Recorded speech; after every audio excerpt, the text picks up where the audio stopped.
Tapi sebelum itu ada pepatah mengatakan tidak kenal maka tidak sayang. Maka dari itu kami akan memperkenalkan diri kami masing-masing. Perkenalkan, nama saya M. Al Farizi. Eh, Perkenalkan, nama saya Yopan Tripada Saputra. Perkenalkan, nama saya Nelly. Perkenalkan, nama saya Intan Cahyandika dari. Perkenalkan, nama saya Cika Citra Nanta.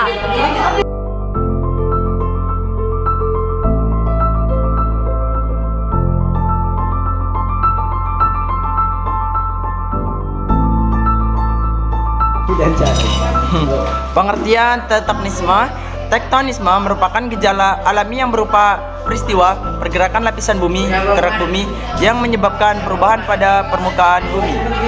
Jenis tektonisme yang pertama kali adalah yang ke-1, tenaga epirogenesa. Tenaga epirogenesa merupakan tenaga yang menyebabkan perubahan permukaan bumi berupa pengangkatan atau penurunan dalam wilayah yang luas dan terjadi dalam rentang waktu yang sangat lama. Peristiwa ini dapat mengakibatkan perubahan bentuk pada lapisan batuan, misalnya pada patahan dan lipatan lapisan bumi.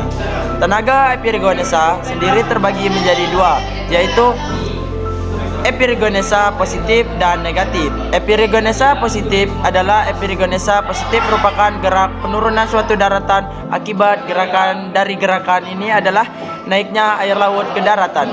Epirogenesa negatif merupakan gerak naiknya daratan sehingga seolah-olah permukaan air laut menjadi turun atau surut. Nah, Kedua ada tenaga orogenesa.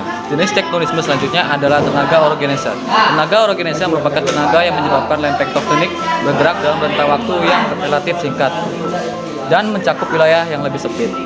Proses ini dapat menghasilkan lipatan atau fold dan patahan fold. Lipatan yaitu suatu ketampakan yang diakibatkan oleh tekanan horizontal dan tekanan vertikal pada kulit bumi yang sifatnya elastis. Pada lipatan terdapat bagian yang turun dinamakan sinklinal dan yang terangkat dinamakan antiklinal. Patahan atau fold yaitu bagian kulit bumi yang patah ataupun retak karena pengaruh adanya gerakan vertikal maupun horizontal. Patahan juga dikenal dengan istilah sesar. Bidang yang mengalami patahan atau retakan disebut dengan bidang patahan.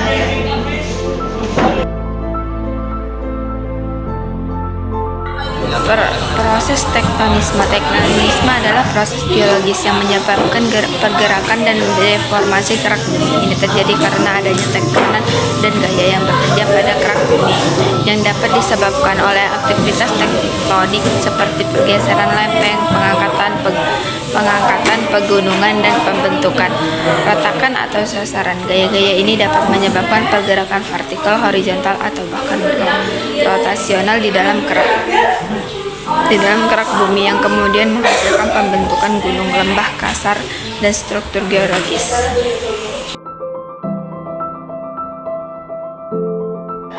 Dampak positif tektonisme. Beberapa dampak positif tektonisme sebagai berikut. 1. Keanekaragaman bentuk bumi. Adanya aktivitas tektonisme menyebabkan permukaan bumi memiliki pegunungan, danau, sungai, palung, dan dataran. 2. Munculnya logam-logam berharga. Aktivitas tektonisme membuat mineral bumi muncul karena terdorong ke permukaan atau karena tekanan dan suhu yang sangat tinggi akibat Pergerakan lempeng tektonik. Hal ini bisa menjadi daya tarik dan sumber penghasilan bagi masyarakat. 3. Ada pembentukan pegunungan dan juga lembah. Adanya aktivitas tektonik bisa menghasilkan objek-objek dengan pemandangan alam yang indah. Gerakan lipatan dan patahan ini bisa menghasilkan tempat-tempat yang berpotensi wisata. Untuk dampak negatifnya, itu bisa menjadikan sesuatu seperti bencana alam, seperti erupsi, gempa bumi, dan longsor.